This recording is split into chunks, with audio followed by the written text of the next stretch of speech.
बोलिए शंकर भगवान की जय। बोल गौरी शंकर भगवान की जय। Welcome to motivational club house of Nehanjali. हम आज शिव भगवान के बारे में कुछ बातें जानेंगे। शिव भगवान की कुछ रोचक बातें।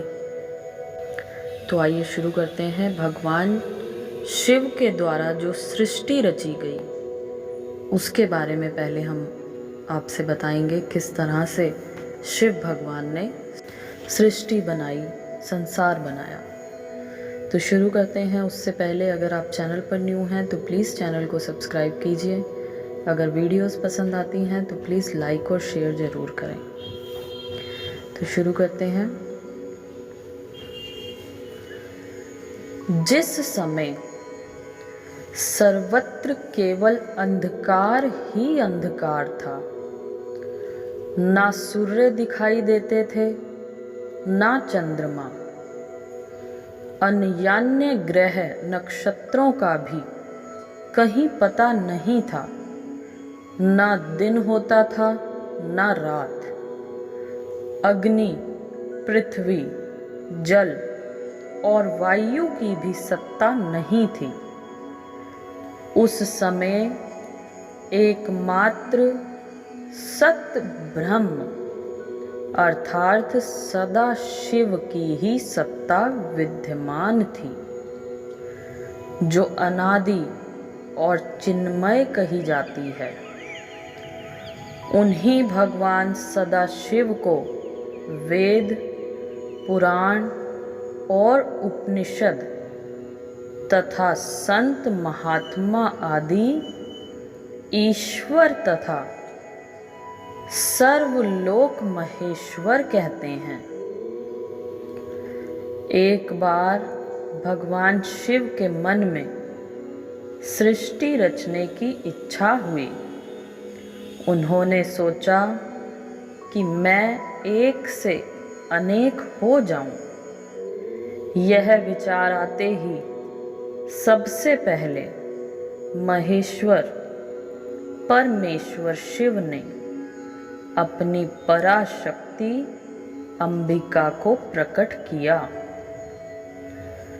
तथा उनसे कहा कि हमें सृष्टि के लिए किसी दूसरे पुरुष का सृजन करना चाहिए, जिसके कंधे पर सृष्टि संचालन का महान भार रखकर हम आनंद पूर्वक विचरण कर सकें। ऐसा निश्चय करके शक्ति सहित परमेश्वर शिव ने अपने वाम अंग के 10वें भाग पर अमृत मल दिया।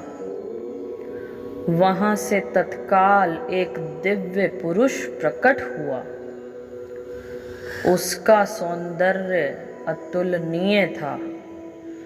उसमें सत्व गुण की प्रधानता थी। वह परम शांत तथा अथाह सागर की तरह गंभीर था। रेशमी पीतांबर से उसके अंग की शोभा द्विगुणित हो रही थी। उसके 4 हाथों में शंख, चक्र, गदा और पद्म सुशोभित हो रहे थे। उस दिव्य पुरुष ने भगवान शिव को प्रणाम करके कहा कि भगवान, मेरा नाम निश्चित कीजिए और काम बताइए। उसकी बात सुनकर भगवान शंकर ने मुस्कुराकर कहा, वत्स, व्यापक होने के कारण तुम्हारा नाम विष्णु होगा। सृष्टि का पालन करना तुम्हारा कार्य होगा।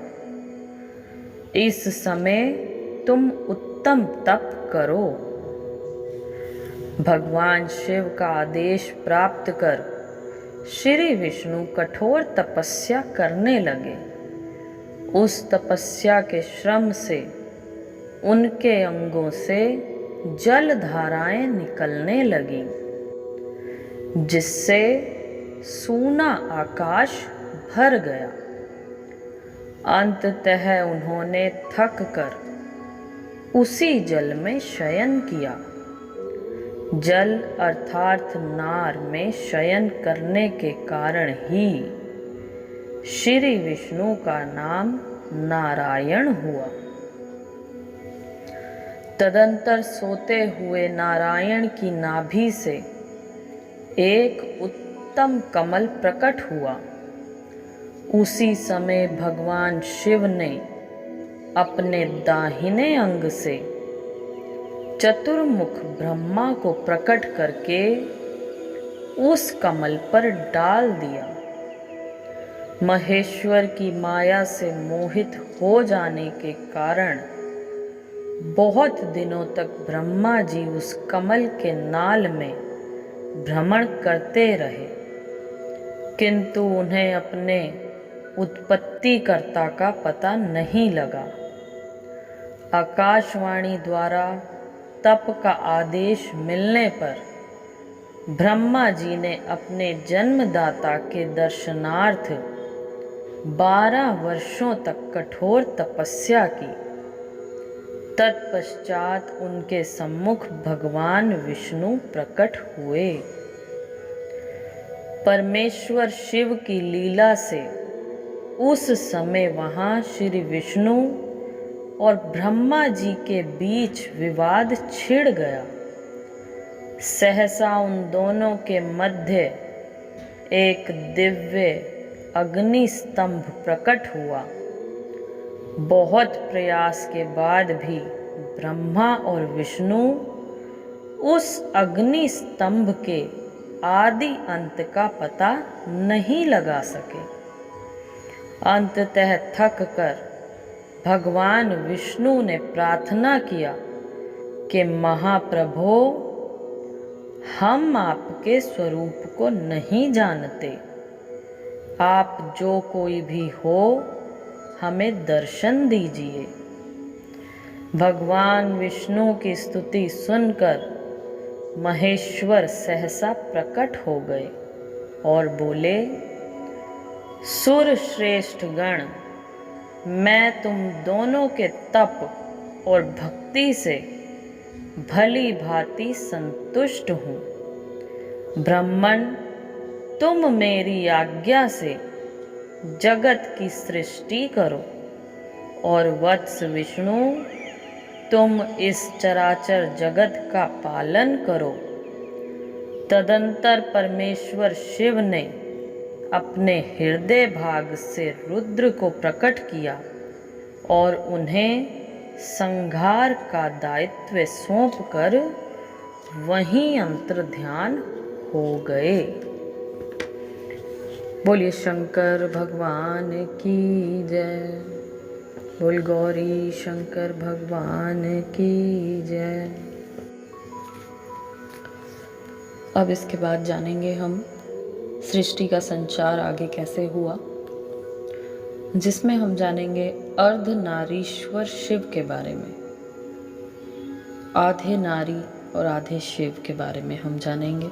अर्धनारीश्वर शिव। सृष्टि के प्रारंभ में जब ब्रह्मा जी द्वारा रची गई मानसिक सृष्टि विस्तार न पा सकी, तब ब्रह्मा जी को बहुत दुख हुआ। उसी समय आकाशवाणी हुई, ब्राह्मण, अब मैथुनी सृष्टि करो। आकाशवाणी सुनकर ब्रह्मा जी ने मैथुनी सृष्टि रचने का निश्चय तो कर लिया, किंतु उस समय तक नारियों की उत्पत्ति न होने के कारण वे अपने निश्चय में सफल नहीं हो सके। तब ब्रह्मा जी ने सोचा कि परमेश्वर शिव की कृपा के बिना मैथुनी सृष्टि नहीं हो सकती, अतः वे उन्हें प्रसन्न करने के लिए कठोर तप करने लगे। बहुत दिनों तक ब्रह्मा जी अपने हृदय में प्रेम पूर्वक महेश्वर शिव का ध्यान करते रहे।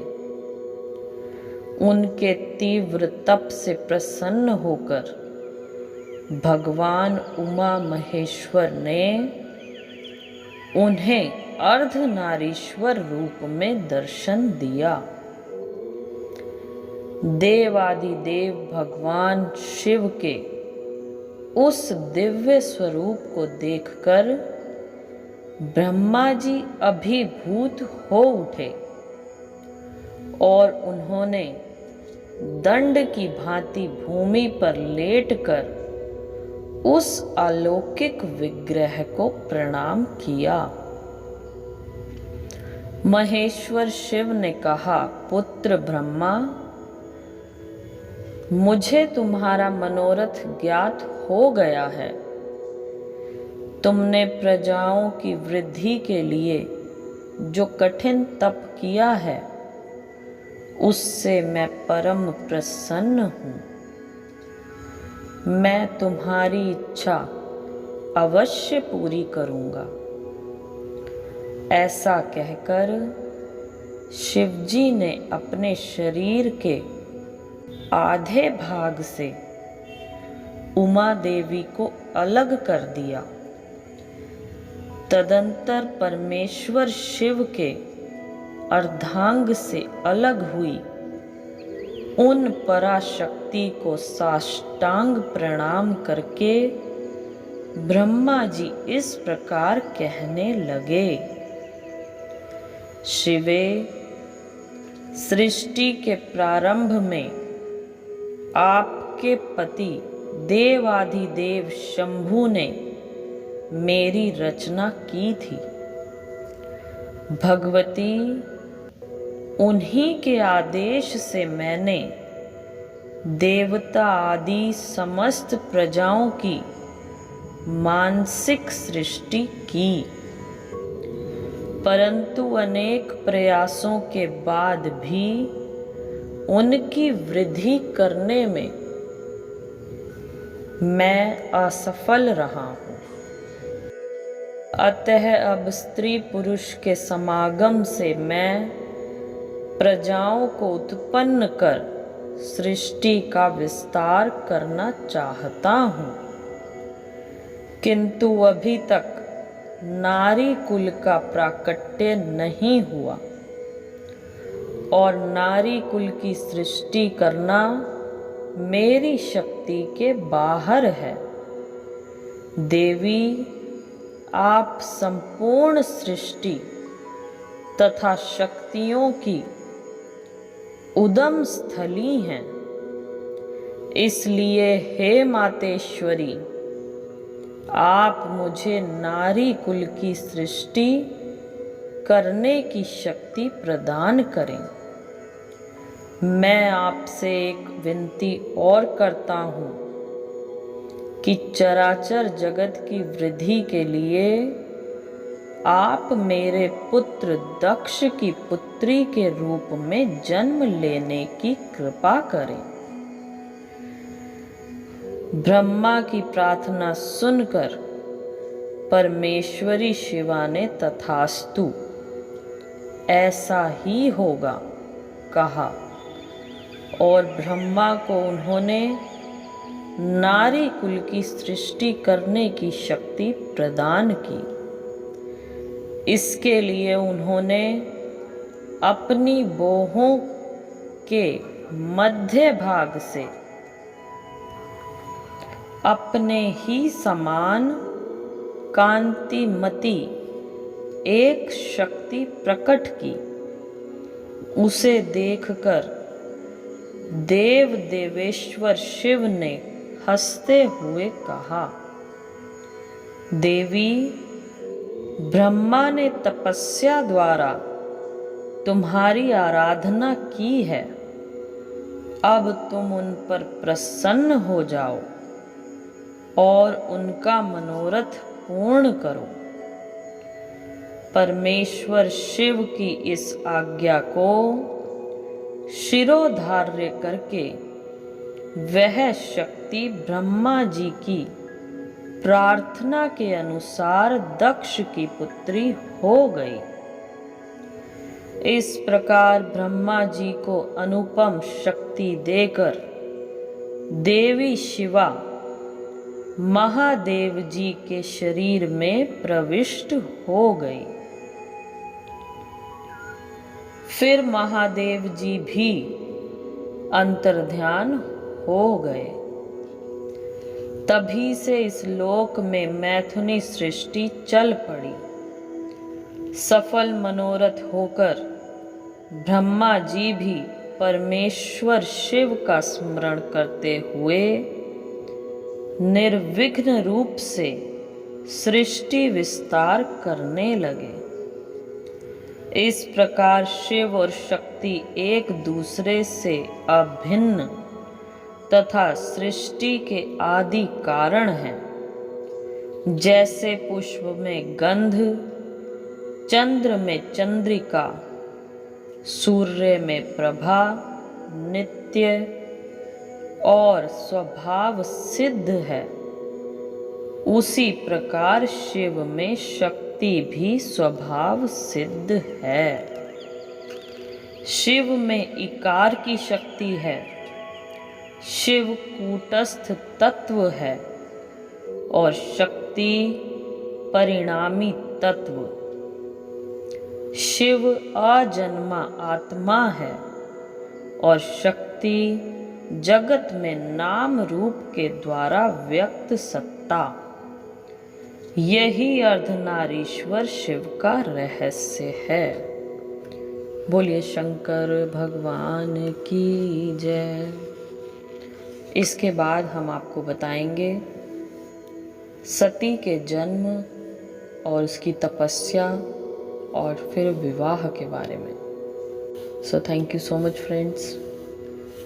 जय श्री राम।